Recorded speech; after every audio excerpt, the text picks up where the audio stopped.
Hello, I'm Dr. William E. Delaney, a member of the Union League, and I served in World War II, and I'm here to tell my story.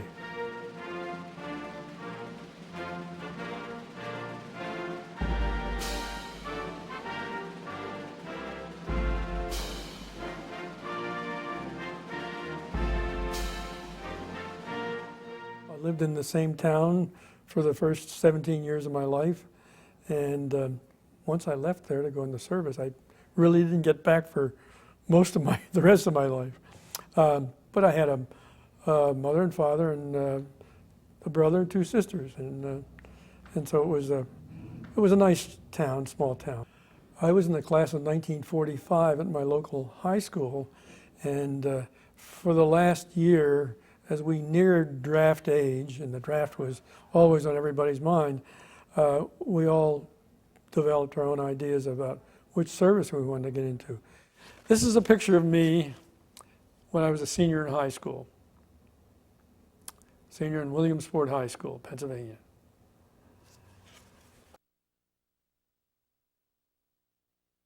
And by the time I graduated from high school, which was early June, I was scheduled to come to Philadelphia, and I took the physical examinations. It was a very grueling examination, and I think the thing that really held me back was passing the eye test. You have to, when you're going to be a pilot, you had to have things like depth perception, and I couldn't quite get that depth perception, so I went back twice, and finally, on the third day I passed, and that gave me a passing for the entire examination, and so I was accepted to the program and sworn in to go on active duty probably within 2 weeks of that date.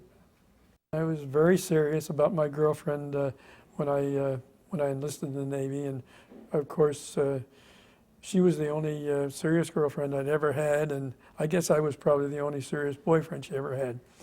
So one thing she did give me was an ID bracelet. We all knew we were going to have a serial number, and they recommended that if you got one of these kinds of bracelets, sort of an aluminum kind of bracelet, that you have the serial number put on there as well as your name. And she managed to have her name put on the other side of the ID bracelet. They sent me around July 6th to a college down in Southwest Virginia called Emory and Henry College. There was a Naval College training program down there. It was a V-12 program, which was, V-12 was again, an officer training program, but they were geared toward engineering officers. And so we joined the V-12 unit down at Emory and Henry College. And by that time, everybody in the service was getting out. I had originally signed up for what was called a minority enlistment, which, since I went in at 17, meant for almost 4 years, because it would have ended a day before my 21st birthday. And when, along about the fall of 1945, people began leaving the service in droves, everybody else wanted to leave too, but we couldn't go because they had to have a few people left in the Navy to run it. And so all the people who had a lot of points got out fast, and the rest of us were left to wait out the enlistment. And so it seemed to us as we looked toward a possible 3 more years in the service for our minority enlistment to be up, that it might be a smart idea to get out of the college training program and go into the regular boot camp and the regular Navy service, which I decided to do, and completed that transition along about early January of 1946.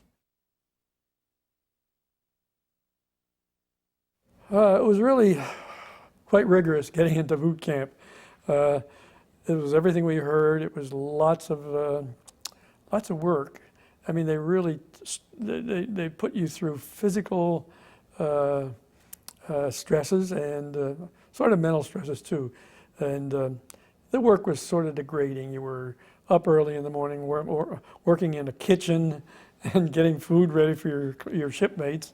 And if you're on that kind of duty, you worked long hours in a steamy environment. And but we all did it, so we didn't mind doing it.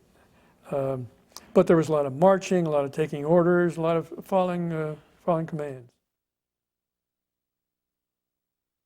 The procedure after boot camp was you got a short leave, which might be 7 days or so, to go home and see the folks and show off your extra stripe you got.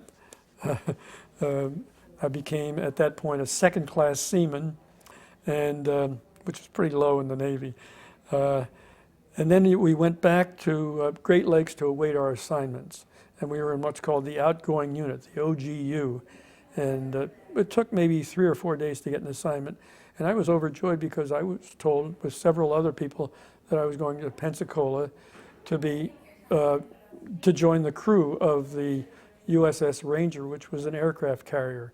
Unfortunately, when we got to Pensacola, we didn't go on the Ranger right away. Nothing ever happens right away in the Navy or in the Army. And while waiting for this assignment, we were asked at one day if anybody had any college training. And I put my hand up reflexively, and I was told at that point, "You're a weatherman." So my idea of going on board the Ranger went what they call the Deep Six, down. I really missed not getting on a ship, but I had a great time on this Naval Air Station. The job consisted of taking the weather data that came from the main station and giving it to the flight staff of the small airfield I was stationed with. It was called Bronson Field, an auxiliary air station. And so I mastered that routine in a few days, and which was good because all of a sudden my 3 shipmates who were the weathermen were on their way out to go home. And I was the only weatherman left. But it was a pretty good deal because they left me with a motor scooter and a bunk in the office, which means I had the luxury of having my own place to sleep. And in the Navy, that's really almost unheard of. It was a good deal to join the weather station of the weather staff of a small naval air station in the Pensacola area. And it was interesting because by the time I got there, and this would have been about February of 1946, there were 2 or 3 people on the weather staff, and they all had lots of points. And they were all ready to go anytime to go home to get discharged. So I was quickly shown the routine, and they weren't very difficult routines.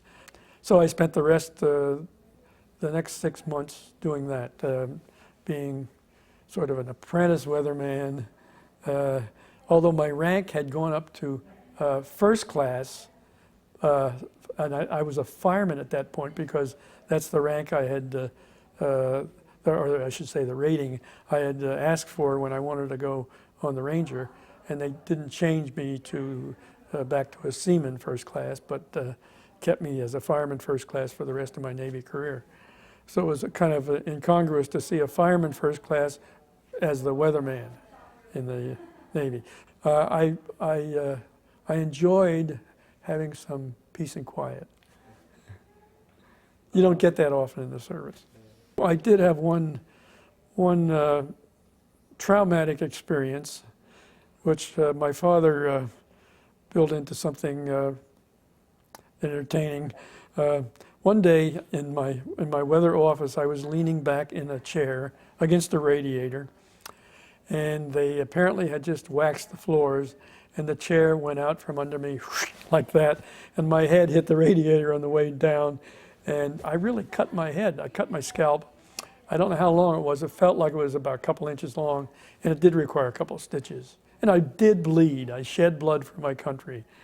But of course, it was not in the course of an enemy action, so I didn't have a medal to show for it. But when I told my parents about it, my father asked me, "Are you going to get the Purple Heart?"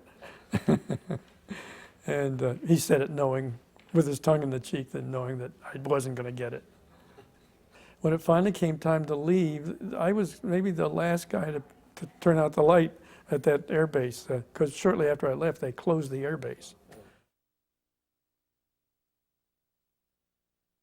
Everybody was happy to get back, and everybody was happy who had been in the service, and we were getting reunited with each other. And I guess I looked around for my girlfriend, and she wasn't there. At any rate, it was time to party. My father, I thought, had been in good health when I went in the service, and I think he was, but he was a surgeon and working really hard during the war because all the young surgeons went away, and so the old guys had to carry on.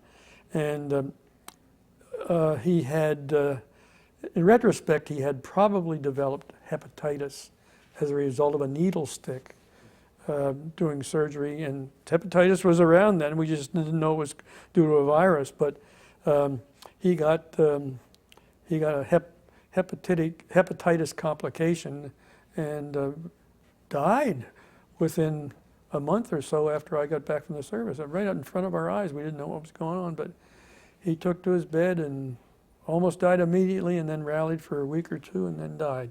So that was a shock, and it was more of a shock to my 14-year-old brother than to me, because I was a toughened veteran at that point, and I could stand it.